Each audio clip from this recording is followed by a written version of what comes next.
नमस्कार, मैं हूं धर्मेंद्र। आप देख रहे हैं online news India. Uttar Pradesh के अंदर 25 राज्यों से, भारत के 25 राज्यों से हजारों की तादाद में मुस्लिम इकट्ठा हो रहे हैं, मुसलमानों के प्रतिनिधि इकट्ठा हो रहे हैं और यहां पर ज्ञानव्यापी मस्जिद को लेकर के, कुतुब मीनार को लेकर के और देश भर के अंदर जितने ज्वलनशील मुद्दे हैं जो लगातार मुसलमानों के खिलाफ एक माहौल बनाने का काम कर रहे हैं, उन सभी को लेकर के चर्चा होगी और हो सकता है कि इस बैठक के अंदर कोई बड़ा फैसला लिया जाए। बहरहाल खबर आप देखिए, देवबंद में मुस्लिमों का बड़ा सम्मेलन, 25 राज्यों के मुस्लिम संगठन जुड़े, ज्ञानव्यापी, कुतुब मीनार, श्री कृष्ण जन्मभूमि जैसे मुद्दों पर चर्चा होगी।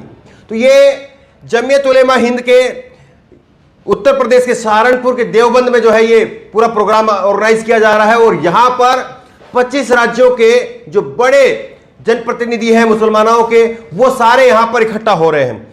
यूपी के सहारनपुर में मुस्लिम संगठन जमीयत उलेमा हिंद के बड़ा सम्मेलन शुरू हो गया है। कार्यक्रम की शुरुआत जमीयत का झंडा फहरा करके की गई। इसमें 25 राज्यों के करीब 2000 मुस्लिम संगठन है।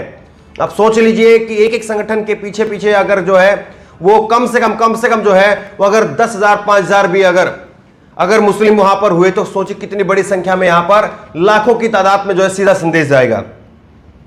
सम्मेलन 28 और 29 यानी 2 दिन चलेगा। देवबंद के कासिमपुरा रोड स्थित ईदगाह मैदान में कार्यक्रम हो रहा है। एजेंडे में ज्ञानव्यापी, श्रृंगार गौरी विवाद, कुतुब मीनार, श्री कृष्ण जन्मभूमि जैसे धार्मिक मुद्दे शामिल हैं।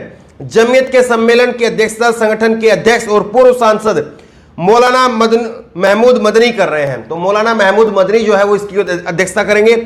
2 दिन तक ये सम्मेलन चलेगा और जितने भी ज्वलनशील मुद्दे हैं, जो बड़े मुद्दे हैं, उन सबको लेकर के चर्चा होगी।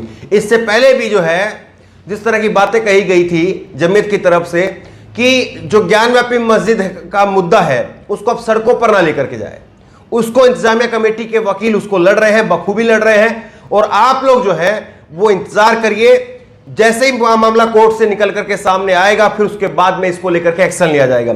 फिलहाल अभी जो है कोई प्रोटेस्ट उस प्रकार का करने की आवश्यकता नहीं है। ये तमाम हिदायतें लगातार दी जाती रही, लेकिन इन पर ठोस जो है वो कार्यक्रम क्या बनेगा वो यहां से निकल करके सामने आएगा। अब देखिए कहां कहां से लोग आए हैं वो मैं आपको बताता हूं।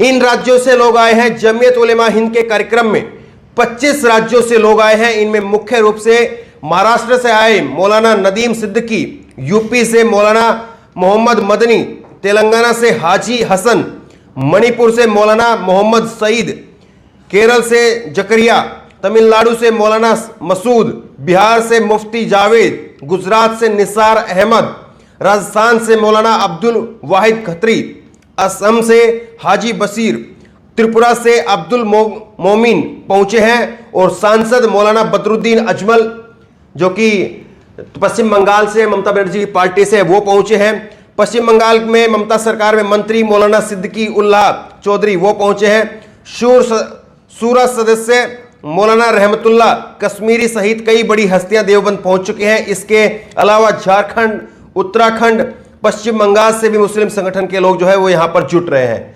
तो ये बड़ा कार्यक्रम जो है यहां पर होने वाला है और 3 चरणों के अंदर ये संपन्न होगा। सम्मेलन में मौजूदा देश के हालात, ज्ञानव्यापी मस्जिद सहित विभिन्न धार्मिक मुद्दों को लेकर के बढ़ रहे विवाद, कॉमन सिविल कोड जो कि सरकार के अगले एजेंडे में है, कॉमन सिविल कोड को लेकर भी जो है यहां पर बात हो रही है।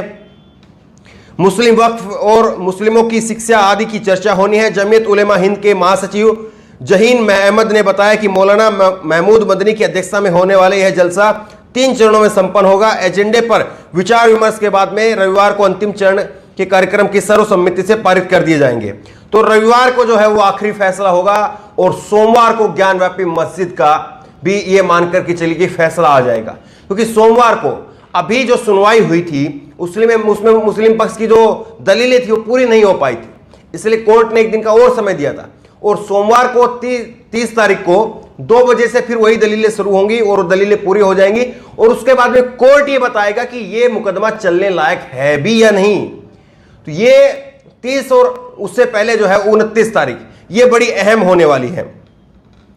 ये देखिए एक सवाल इसमें यह खड़ा होगा कि ये जितनी बड़ी संख्या में यहां पर मुस्लिम संगठन के लोग जुड़ रहे हैं, मौलाना जुड़ रहे हैं, उलेमा जुड़ रहे हैं, यहां पर यह सवाल जरूर खड़ा होगा और देश भर के मुस्लिम जो है इस बात को जरूर देखना चाह रहे हैं, उनकी उत्सुकता इस बात को लेकर के जरूर होगी कि ये कार्यक्रम होगा, यहां पर जो है वो आकर के अपना मिलाप वगैरह हो जाएगा, खाना पीना हो जाएगा, या इस तरह से सीमित रहेगा, या वाकई कोई ठोस फैसले लिए जाएंगे। क्योंकि बहुत बड़ा प्रोग्राम हो रहा है। 5 बीघे की जमीन पर पंडाल बना है और 20 एसी लगे, मतलब आप समझ रहे पूरा जो है एक भव्य कार्यक्रम भी यहां पर जो है देख सकते हैं आप। और जिस तरह से अलग अलग पार्टी के, चाहे कांग्रेस, बीजेपी, जो बड़ी बड़ी पार्टियां हैं, समाजवादी, इस तरह जो बड़ी पार्टियां हैं, जैसे उनके कार्यक्रम होते हैं उसी तरह से बड़ा कार्यक्रम होने वाला, ईदगाह के अंदर कार्यक्रम हो रहा है ये। और जमीयत उलेमा हिंद के जो है वो सम्मेलन में देश के अलग अलग राज्यों से आने वाले जमीयत के लोगों के बैठने के लिए उचित व्यवस्था की गई है, जैसे मैंने आपको बताया। तो सवाल यह है कि ये सारा कार्यक्रम तो जरूर हो रहा है, एक्स्ट्रा फोर्स लग रही है, LIU भी अलर्ट रहेगी। सम्मेलन को लेकर के पुलिस प्रशासन ने पूरी तैयारियां कर ली है। देश भर से आने वाले डेलीगेशन और उलेमाओं की सुरक्षा को लेकर के विशेष इंतजाम किए जा रहे हैं। तो सवाल यह है कि जिस तरह से ये पूरा ये कार्यक्रम तैयार हुआ है, और इस कार्यक्रम की जो रूपरेखा थी वो दिल्ली के अंदर तैयार हुई थी। खबर आप आगे देखिए, दिल्ली में तय हुई थी देवबंद की बैठक। कहा जा रहा है कि ज्ञानव्यापी मथुरा और कुतुब मीनार के मसले पर चर्चा करने के लिए बैठक बुलाई है। तो ये जो है वो अब यहां से साफ हो जाएगा कि इन चीजों को लेकर के, चाहे कुतुब मीनार की बात हो, कुतुब मीनार का भी अभी 9 जून को फैसला सुरक्षित रख लिया था जज साहब ने, लेकिन 9 जून को अंतिम फैसला आना है। और फैसले में जब सुनवाई चल रही थी उस वक्त में जज साहब ने कहा था कि 800 सालों से अगर देवता बिना पूजा के रह सकते हैं तो उन्हें आगे भी रहने दीजिए। बड़ा रिमार्क जो है ये किया गया था जज साहब की तरफ से। तो सवाल यह है कि जिस तरह की बातें निकल करके सामने आ रही है, क्या वाकई यहां से जो है जो प्रोग्राम हो रहा है और इतनी बड़ी संख्या में, इतने 25 राज्यों से जो है वो मुस्लिम संगठन के उलेमा यहां पर पहुंच रहे हैं, प्रतिनिधि यहां पर पहुंच रहे हैं, तो क्या वाकई देश भर का मुस्लिम जो है वो ये सोचे कि अब उसकी बात जो है वो कम से कम रखी जाएगी और एक एजेंडा जो है सही से तैयार किया जाएगा। ये ना हो कि कहीं पॉलिटिकल पार्टी की तरह से यहां पर भी जो है वो आए, फोटो वोटो खिंचवाएं, भाषणबाजी हो और उसके बाद में ढाक के 3 बात वहीं की वहीं रह जाए। देखिए इस वक्त में बेहद जरूरी है, क्योंकि देश के अंदर जो मुस्लिम तबका है वो अपने आप को ये देख रहा है कि हमें संयम बरतना है, और संयम बरत भी रहा है, और संयम बरतना भी चाहिए। लेकिन कम से कम जो उसकी रहनुमाई करने वाले जो लोग हैं, जो जनप्रतिनिधि हैं, जो उसके प्रतिनिधि हैं मुसलमान संगठनों के, जो उलेमा है, तो कम से कम उनको आकर के स्पष्ट करना चाहिए कि किस मुद्दे को लेकर के उनका क्या स्टैंड है।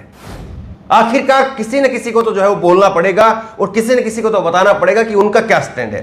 तो सवाल यह है कि जहां पर इतना बड़ा प्रोग्राम ये हो रहा है, क्या वाकई यहां से बड़ा फैसला जो है निकल करके सामने आएगा? बड़ा सवाल ये है। लेकिन सरकार के लिए जो है, सरकार भी लगातार जो है इस पर नजर रखे हुए, सरकार भी जो है वो सोच रही है कि इस पर क्या कुछ होगा क्या नहीं होगा, क्योंकि सरकार ने भी जिस तरह से पुलिस फोर्स वहां पर लगाई, जिस तरह से बड़ी संख्या के अंदर सुरक्षा के इंतजाम किए हैं, तो लिहाजा सरकार की भी जो है इस पर पैनी नजर है, और सरकार भी जो है वो गौर से देख रही है कि यहां पर जो फैसला लिया जाता है उसका फिर देश भर में क्या प्रभाव पड़ेगा। तो बहरहाल जो बड़ा यहां पर कार्यक्रम हो रहा है, इसको लेकर के आपकी राय क्या है? नीचे कमेंट बॉक्स में अपनी राय जरूर दें, और इसी तरह तमाम खबरों के लिए ऑनलाइन न्यूज़ इंडिया सब्सक्राइब करें, साथ में जो बेल आइकन है घंटी उसको जरूर दबाएं, ताकि जैसे कोई वीडियो हम अपलोड करें उसकी नोटिफिकेशन आपको तुरंत मिल सके। धन्यवाद। इस खबर को अभी लाइक करें, शेयर करें, अभी चैनल को सब्सक्राइब करें और घंटी जरूर